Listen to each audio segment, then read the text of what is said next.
Don't forget to follow us on our social media pages. Like, share, and subscribe. This podcast is sponsored by the following. Remington, made with pride in the USA. Iconic American impact. Wenig custom gun stocks. Head on down for your custom fitting. Remember, winners shoot Wenig. Shot Tracker, like having a coach on your barrel. For more info, go to takeaimtech.com. Life is too short to miss. RM Shooting Clinics, helping shooters from coast to coast. Have Ricky take your game to the next level. Zach Nanini at Northwestern Mutual. Trusted advice from someone you know. We believe in putting people first. Other supporters for Trap Talk. The Nevada State Trapshooting Association. Don't miss their 75th annual state shoot this October in Las Vegas. The NSTA puts on some great shoots, and they're going big for this year's state. Go to nvtrap.com to check out their program and all other shoots as well. Welcome to another episode of Trap Talk. Today I have my co-host, Richard Marshall Jr. with me. Welcome to the show, Ricky. What's up? Oh, we're just having a happy day.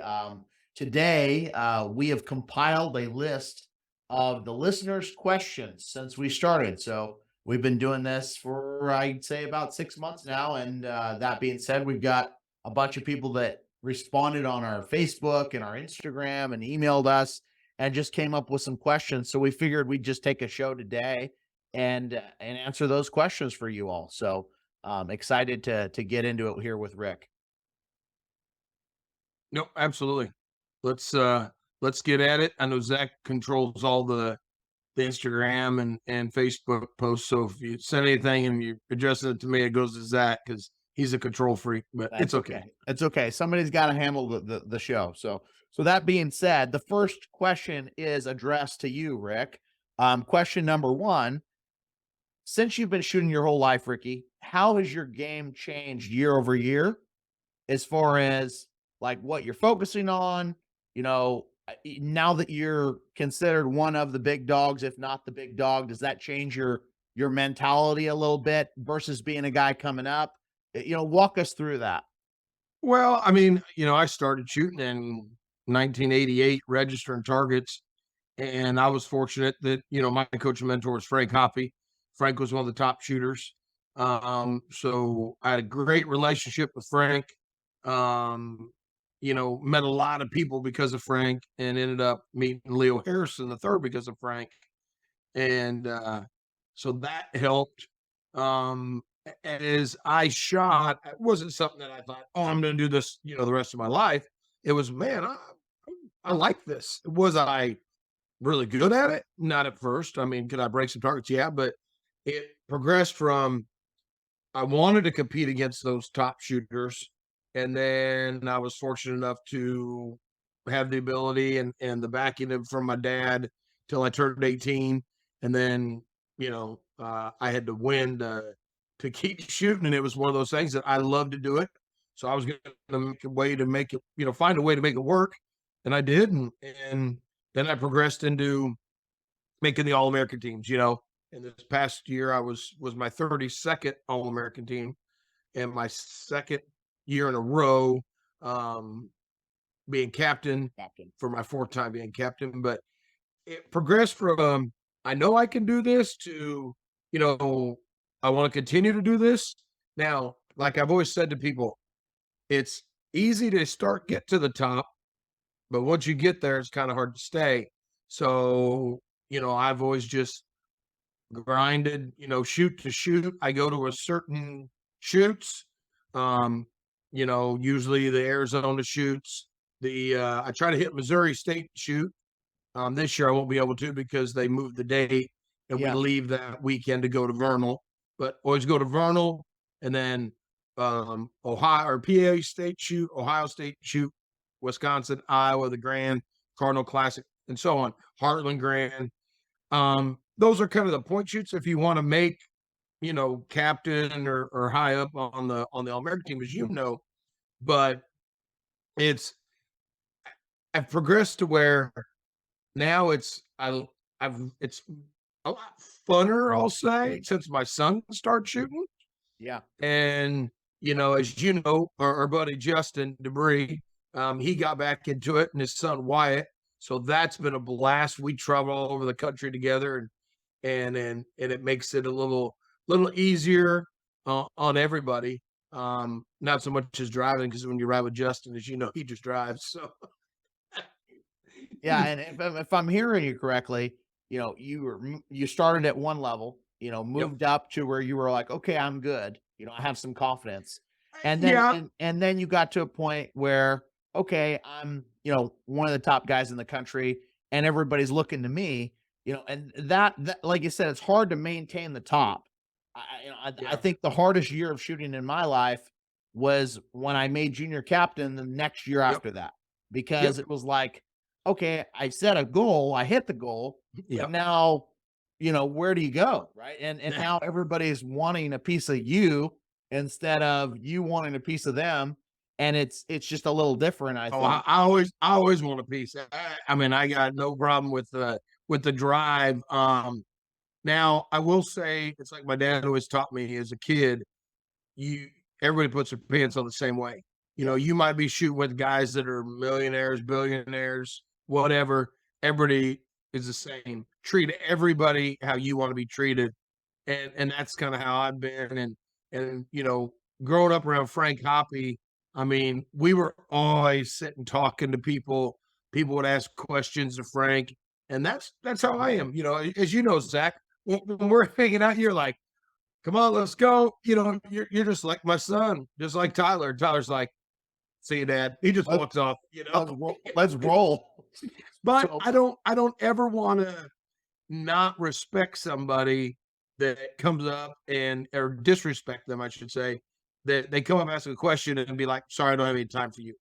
yeah, Even yeah. when I'm in the middle of shooting, as you see at the Grand when we're shooting, people come up and start talking, and you and Bullard and Justin and they're like, what's going on? We're good. It's all good. Yeah. But it's one of those that I feel like we're doing these podcasts, is to give knowledge back to the people and maybe give them a shortcut to what, I had to go through. I had Frank and Leo. And so if I ever had questions about, hey, what should I do? I could get on the phone and call Frank, 100%. you know, 100%. and so it's one of those that I always tell people, you get out of it what you put into it. 100%. So a lot of practice. We do like practice. That's a good segue to take us into the next question. We had a shooter ask us, how much practice a week should someone new focus on? Is it 50 rounds? Is it 100 rounds? Is it more?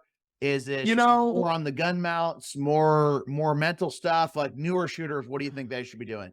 It's all individually. I mean, it is. It's I've got some kids I teach that are they can handle 300 or 400 practice a week.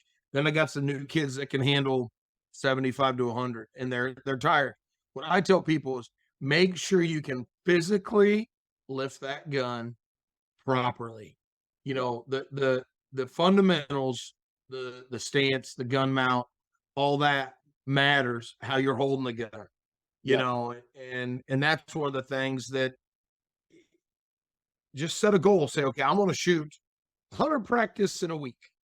Whether that's go out and shoot 50 on Saturday, 50 on Sunday, during the week, whatever it might be, but try to accomplish that and then raise the bar. Keep setting goals, but gun lifts. I stress this in all my clinics. Gun lifts.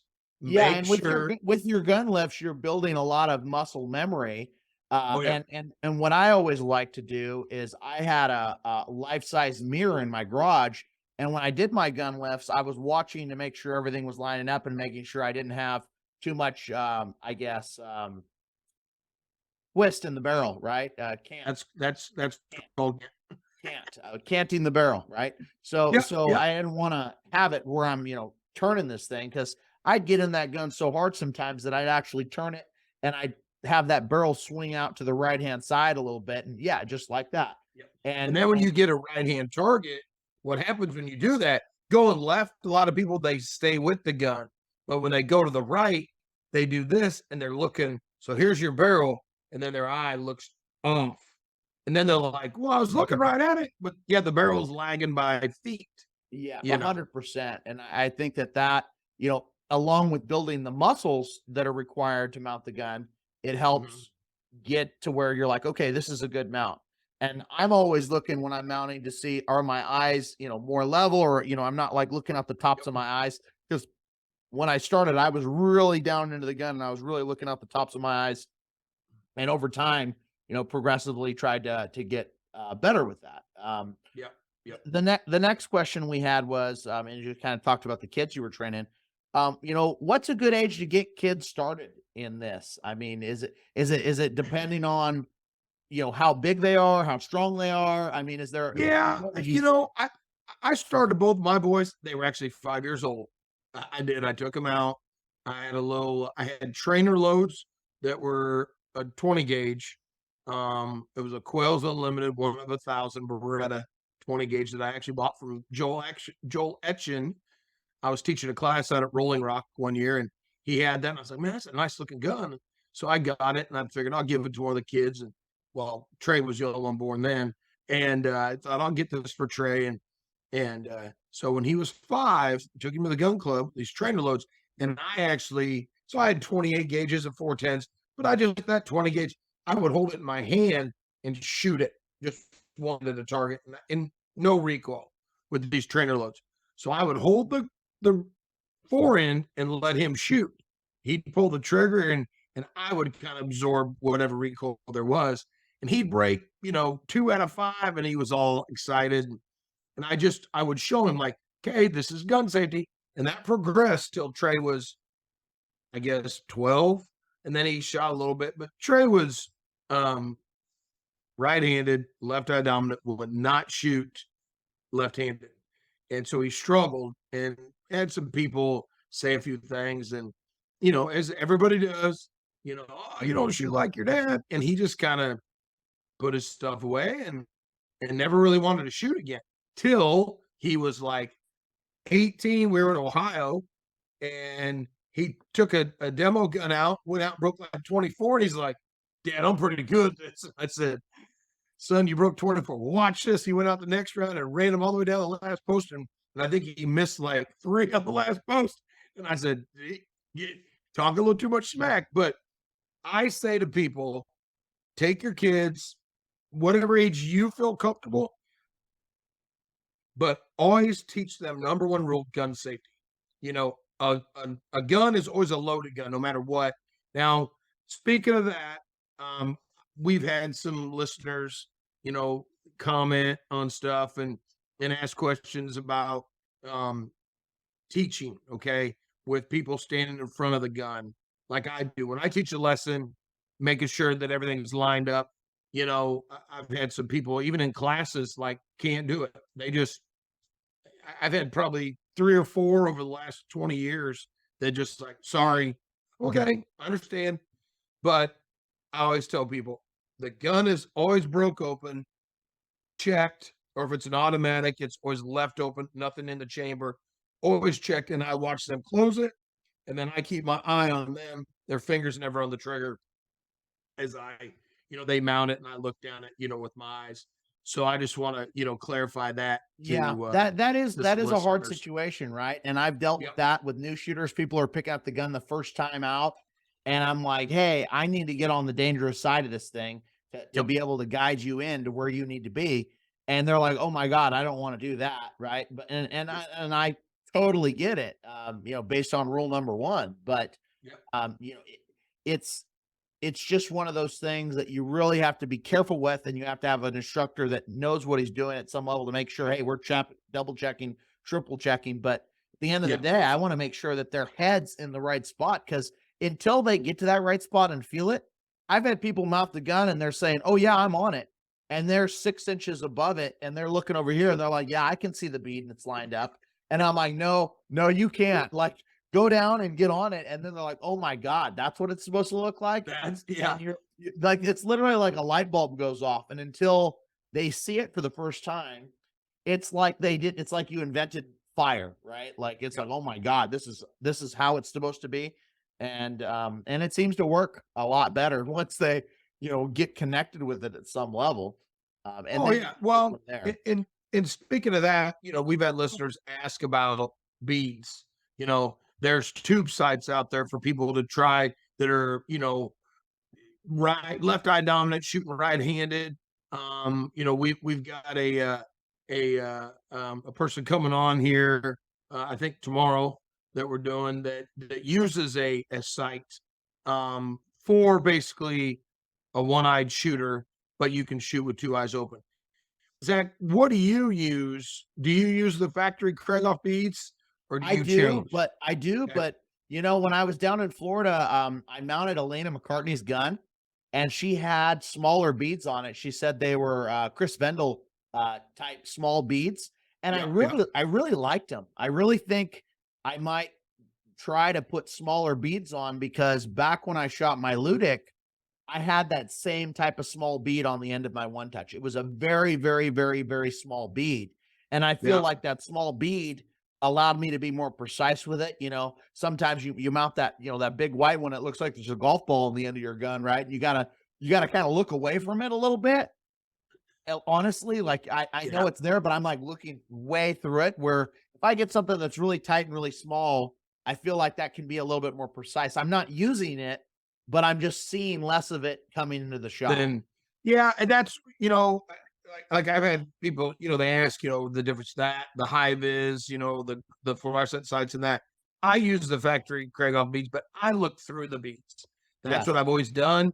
So its size really don't matter. Now, going into like the fluorescent ones, I've been teaching a lot of kids lately that they all have the high vis type fluorescent bead or tube sight on there, I'll say. Yeah. And I don't know why this is, but they always say, "Yep, I'm seeing it. Everything looks good." I think they can see any part of that green, and they're like, "Oh yeah, it looks good." It like glows to them. But I've noticed with people that they want to really make sure is that they actually are stacking the beads or putting the center bead kind of in the Right. middle or at the bottom versus just seeing the green or orange, whatever it might be, Yeah. fluorescent sight.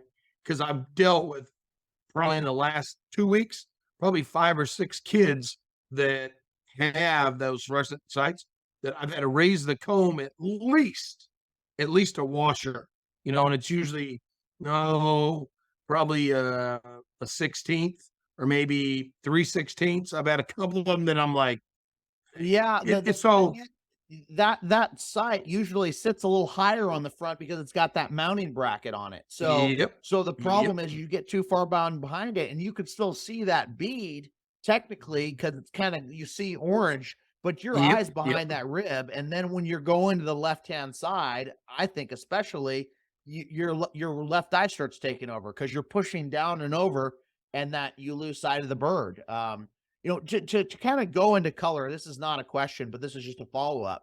Um, you're a white bead guy. I'm a white bead yeah, guy. I know some people that have blacked out their beads. I know some people that have taken off their beads.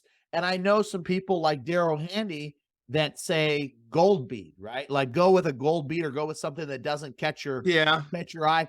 Have you played with that a lot, or have you thought of that a lot, or no? I really haven't. I'm not a fan of the gold bead or blackened beads out because then I feel some for me. I feel like I'm in no man's land, You get on zero everything. reference. So what's Let that? even You get zero reference when you go to that zone. Because I know there's Yes, some really good shooters that have just taken the beads off their gun completely. yes, But I mean, at that point, you don't have anything to make sure that you've mounted it correctly other than your feel. And yep, I'm not, it's not that I'm aiming with the tip of the gun, but I like that reference point. I think the best way it's ever been described to me is when you're driving a car, you're not necessarily looking at the hood, but you know where it is. yeah. No, absolutely. And that's one thing is I try to tell people is, hey, you know, you've got to do what's best for you. Some people read books and this, that, blah, blah, Yeah. and oh, this guy said to do this. Yeah, but you've got to try it. That's why the practice, that's where you want to, anytime you want to try something, do it in practice and set out like, okay, I'm going to try this. So we're not worried about the score. We're just worried about how's this look? How's it feel? That's how you grow in the sport and gain ground and get better, is by doing that way. Versus I've had guys try stuff, they go out and they're like, I didn't work, I broke a frick for 12 or I broke a 15. And I'm like, so were you worried more about the score or what were you worried about? And they're like, well, yeah, I wanted to break 25. I'm like, you're doing something totally different. You got to build confidence into that. It's a new style. The same way if a golfer changes his swing, he might lose yards before he gains yards, but he's reworking new muscles and he's refiguring his plan. So I think it's good to change at some level, but then you have some people that just have never changed. Like, your Dave Kellys of the world that have shot one way for X amount of years and they just got really good at doing it and zero change. Right. And there's nothing wrong with that, I don't think, but I do think it's harder for those people to find home when something goes bad. Like if they change a gun or if they, if they have a comb break or if something happens, I feel like those everything the same people don't know how to say, okay, I can take this and maneuver this and make this work. Where if you've played with all those things, you can have some, cognizance of, oh shit, I got to do this. I got to change this. I feel this way. Yeah, no, absolutely. So another question we had come in, and I'm a full choke guy. I know you're a full choke guy, but I had a question come in. What would be a most open choke that you would recommend to shoot singles for a newer shooter? I mean, would you say, modified, or would you say, hey, stick that full in and learn how to shoot? Or what are your thoughts? So here's what I tell people, okay? Brand new shooters. And I've worked with some people lately. I've been working with a lot of high school kids because here in Nebraska, our high school programs going on. So I work with a lot of junior high school kids every day. I see some that are shooting light mod. I've seen some that even shot IC. I would honestly say if you want to start a kid out just to give him a little feel good, is you could throw a mod in, let him try to shoot some targets, but I believe the lowest for singles I'm on, and that's 30 thousandths, or in the Krieghoff line, in the Browning line, you're looking at that's about 25 thousandths. So, and I get this question all the time from some sporting guys: why do you shoot full? Well, you want the pattern's the pattern, the center's the center, but we're shooting at a target on edge, so to speak. You get some face, okay, but you want to make sure the gun shoots where you're looking. If the gun shoots where you're looking, it don't matter. Ryan Glow, who we just had on, he shoots super full.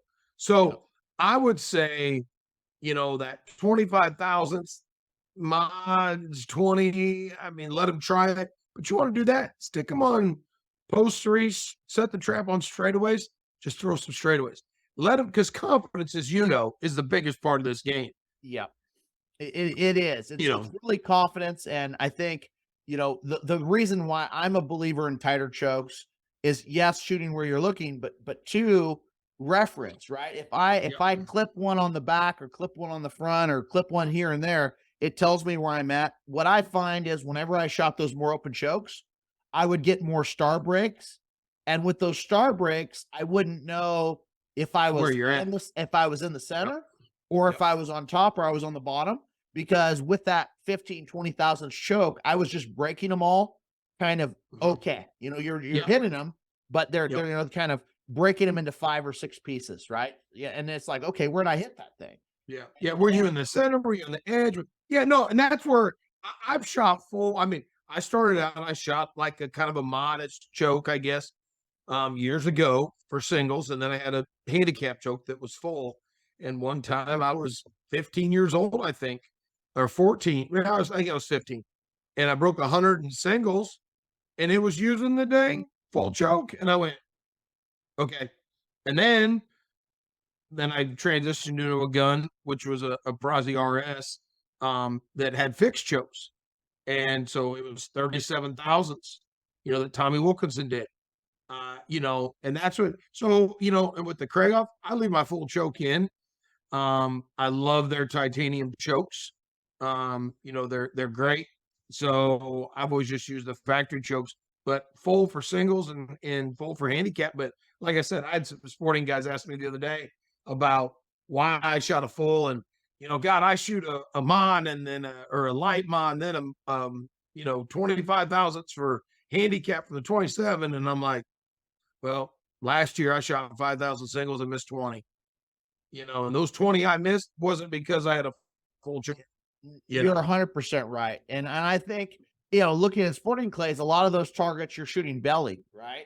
So when you're shooting a belly target and you're seeing all that face, I mean, there's some on edge, but I mean, when we shot them, it was like, okay, this is a little bit different than what we're shooting.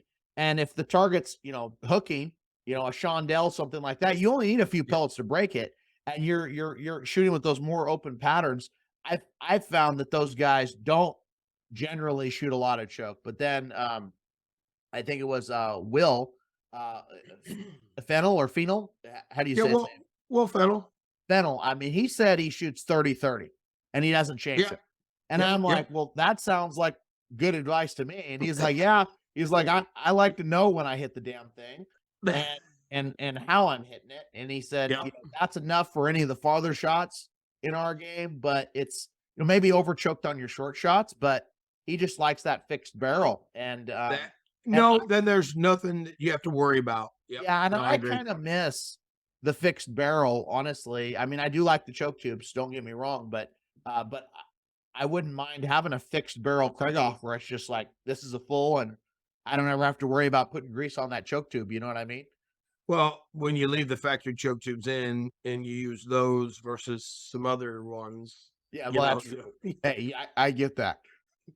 So I got some equipment questions we've been emailed. Sure. Equipment wise, what is the difference in your opinion between a custom stock and a factory stock, and why and when does someone need that? Well, I mean, you've basically answered your own question, but custom fit to you. I mean, all factory stocks are made to generalize and try to fit everybody. But a custom stock, I mean, I use Wenig, you use Wenig. It's just, I try to tell people this, the pistol grip is one of the biggest things in a custom stock. If you can't hold that gun right, then you can't move it correctly. And I see some other custom stock makers out there doing stuff, and I see things that are just the same for everybody across the board. And I'm like, that doesn't quite work, because as you know, my hands are bigger than your hands. 100%. As Leo hands were 2 times your hands. Exactly. So if a stock fits you correctly, then you can move. We're shooting trap right-handed. We're moving here. The left is everything I feel is driven off of that backhand. I'm driving back there from my shoulder, and I'm driving there. I'm not using my front hand as much. That's more for stability, but that backhand is kind of telling my gun where to go. Yeah. And I mean, like you said, when they say make stocks for everybody, I mean, the average height of a person is like 5'10", 5'11" in America. So when they make those standard stocks, they're dialing them in for 5'10", 5'11", 160-pound people, right?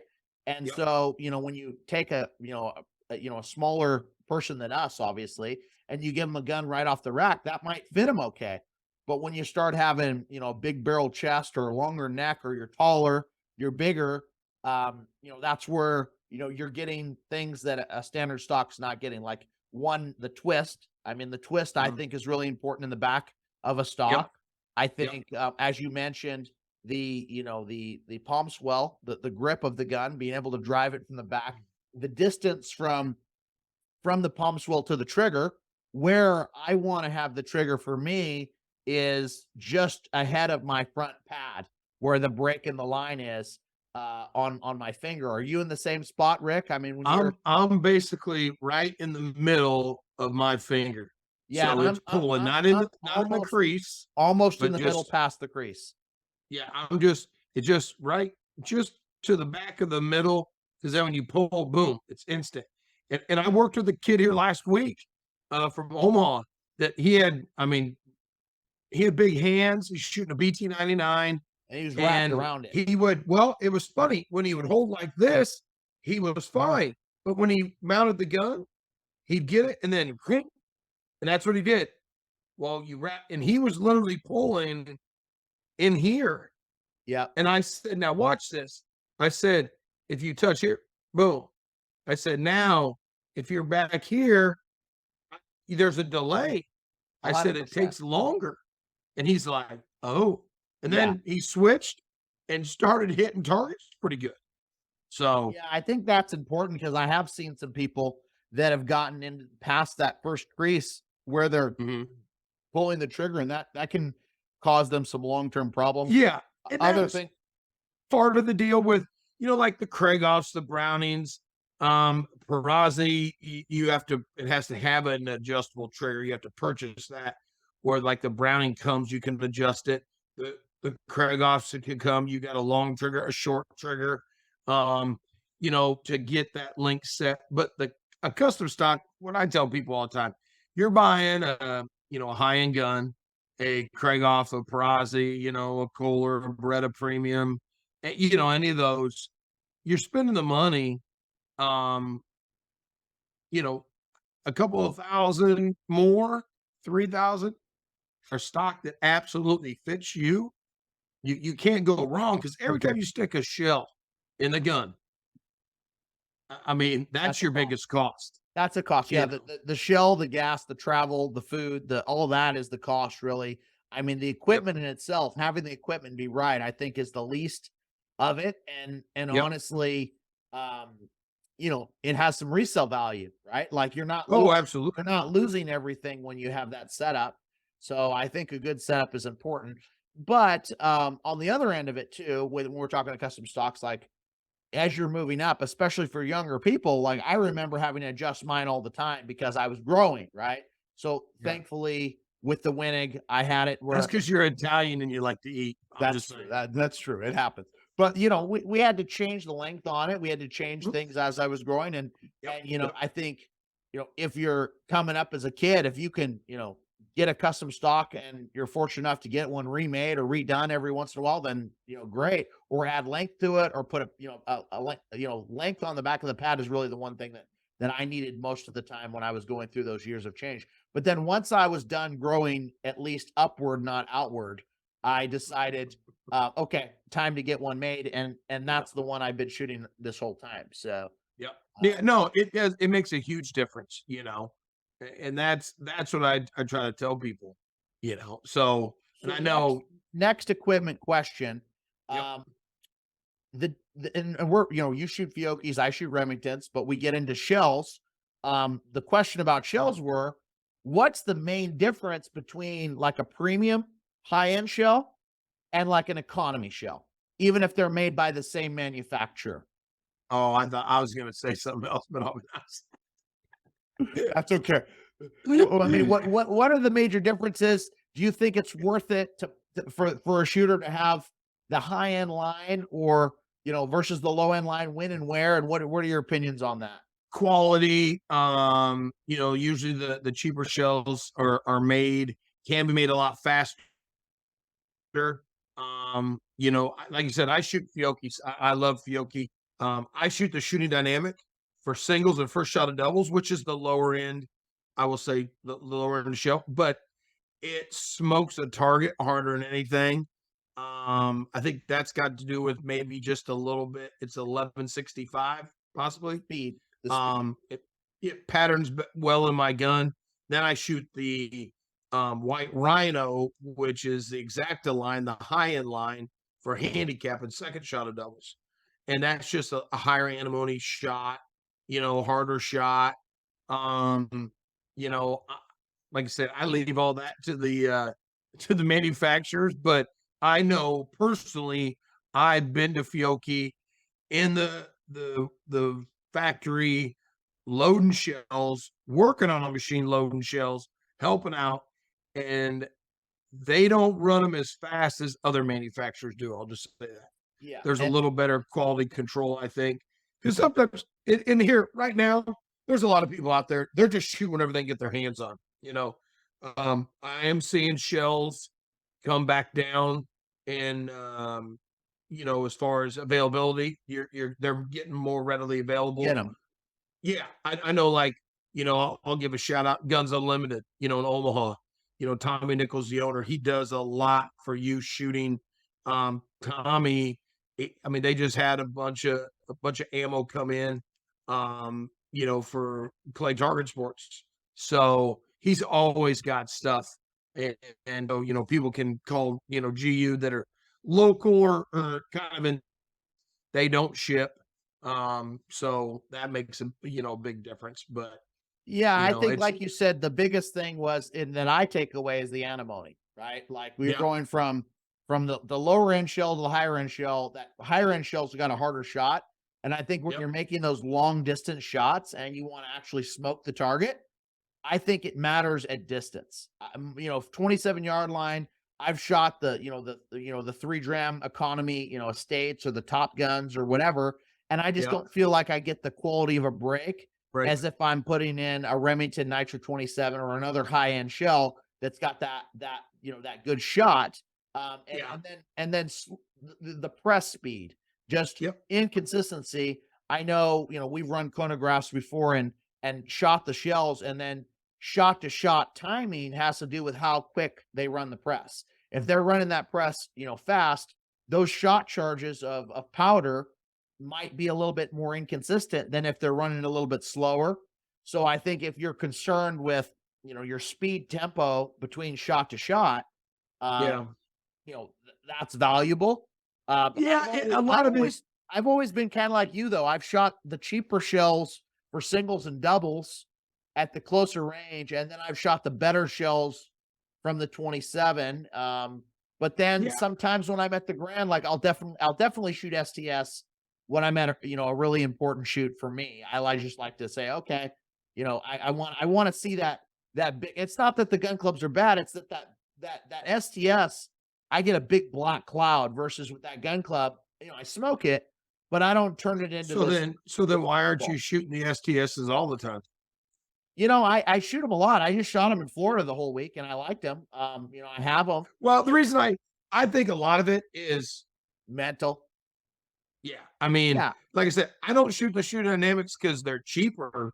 I shoot them because I think it's the best single shell for me. for you. You Yeah, you know, like that yeah, speed of it.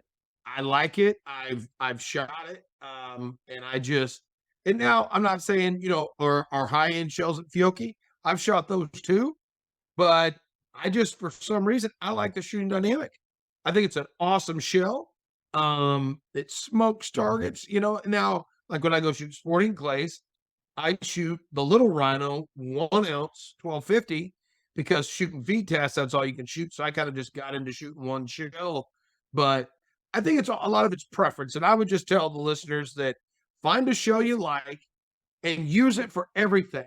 Don't go and shoot the just some off the wall hunt load for practice, and then you got your premium shells for the events. Keep I it say consistent. practice with what you compete with. And I agree with that. At the very least, the speed needs to be the same, right? Like, it's got to be comparable at some level. Like, I've done Yeah, reloads before, and I match my reload speed to what my factory shell is, and then you go from there. But if you're not shooting with that same speed, that I think yep, is the most important part of it, because your shots based off of the speed of the shell. So, yes, um, yes. so one thing we had from another shooter, he was interested in, one, do you feel nerves at your stage in the game? Like, you get nervous, like when you're about to run 400 straight or something like that. Like, do you get nerves? And then if you do, how do you calm those nerves? How do you combat them? I mean, everybody should feel nerves. I was told that when I was 16 years old, standing next to Britt Robinson, a legend in our game, past Hall of Fame member in the ATL Hall of Fame, or Trapshooting Hall of Fame. I asked him the same question. I was 16 shooting the grand, or 17, excuse me, shooting the prelims to the grand with him. And he looked over at me, and he was from West Texas. And he said, let me tell you something. He said, if you don't feel butterflies, if you don't get sweaty hands, if you don't, feel sick to your stomach, he said, quit. It's over. And I was like, and what that meant is you got to just learn to control them. Everybody feels nerves. If someone tells you they ain't nervous, they're full of crap. Okay. So I've seen it. In controlling them. What do you do? Is it breathing? Is it thought control? I mean, what are you trying to focus on? Sign up for RM shooting clinics, and I'll give you that. No, I'm just kidding.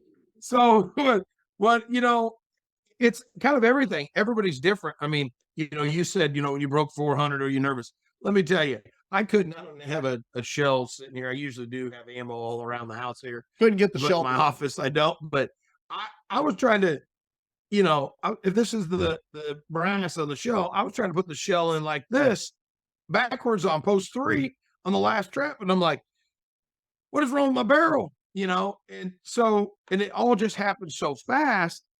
But it's like, okay, calm down, put it in. But I always reflect back on things.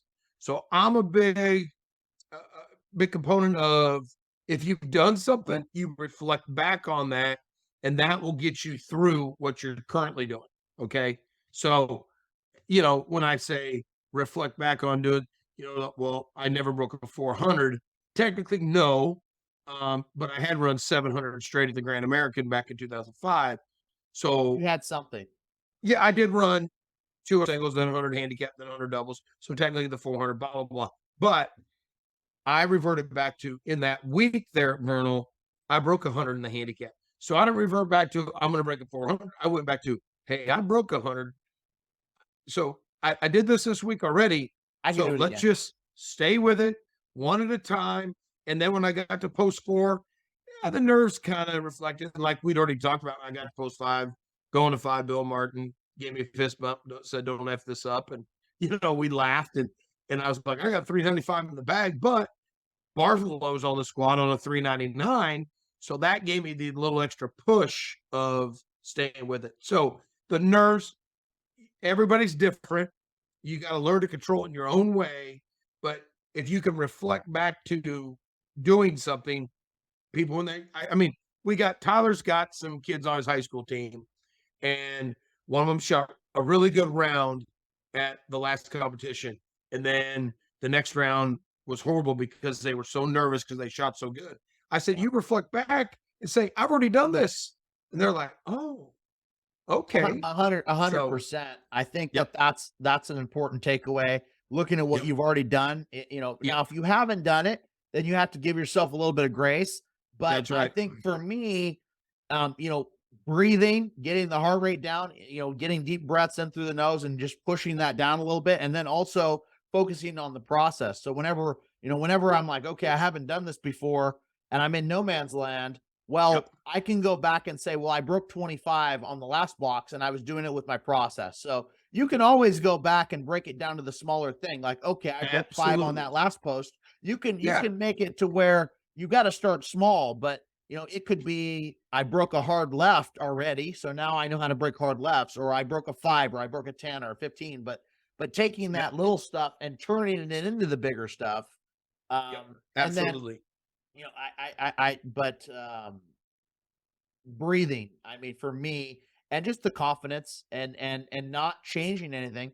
Also, I think slowing it down, and I don't know if you've ever slowed it. You probably have, Rick, slowed it down, but like, how you're going fast and you're like, oh man. And you're like, you mean like when we shoot together and I got to look over at you and be like, slow down. Yeah. You want to get the score up on the board because you're 90 straight and you're like, let's just get it over with. Right. But I think those last 10 shots are the ones you need to slow down and really say, okay, I'm here doing this. Not let's just, squirt the score out. Right. So you shoot the last 10 like you shot the first 10. Bingo. Starting fresh. Yep. So one thing before we get out of here, I know you went to ACUIs, and I just kind of wanted to follow back up with you and ask, how did you guys end up? How did it go? It went good. The college team did well. We were in Division III at ACUI Nationals, and we started out shooting skeet, and then skeet doubles, and then we shot sporting, or excuse me, shot trap, then trap doubles, and then sporting and super sporting. And they finished. We won the Division III national championship in trap and trap doubles. So which is cool, and that worked good. And then we were, I think, second in skeet doubles and super sporting, and then we were third in skeet, and then we were placed seventh in sporting. That kind of hurt us, but we finished third overall in Division III, so we were third place for national championship. But we won 2 of them and did well. Happy for the kids. Cody who's a freshman on the team, he made the second team All-American for ACUIs, so that was a big honor for him. And so we got a good team. I mean, good kids. Peyton shot well. All the kids, they kind of sucked it up, but the trap doubles we won by like 22 targets or something. It was crazy, So no, good time. San Antonio is always a blast. I couldn't do it without my assistant coach, Bailey Gasling. Yep. She helps out tremendously. So Dylan's doing good, and I'm hoping to continue this success. Well, I love to hear that. Well, this has been fun. We didn't quite get through all the questions that they sent in, so I'm sure in a few more months we'll have to do another question and answer episode. But we're excited to have Dusty on. Yep, Dusty Klein, we're having him on. So that's going to be a good one, and he'll be coming up soon. And we've got some other speakers coming up that I think you guys are going to really like. That being said, I do want to thank our show sponsors, Remington, Wenig, Shot Tracker, and the one and only RM Shooting Clinics. You gotta see Ricky. He's a good guy, And if you need some finances, call Zach Nanini. That's for sure. That's right. That's right. Zach can help you out. So we're gonna be out of here, and we'll catch you again next Friday. It's been a pleasure, and we'll talk to you soon, Rick. See you, bud. Bye. Thanks for tuning in to Trap Talk.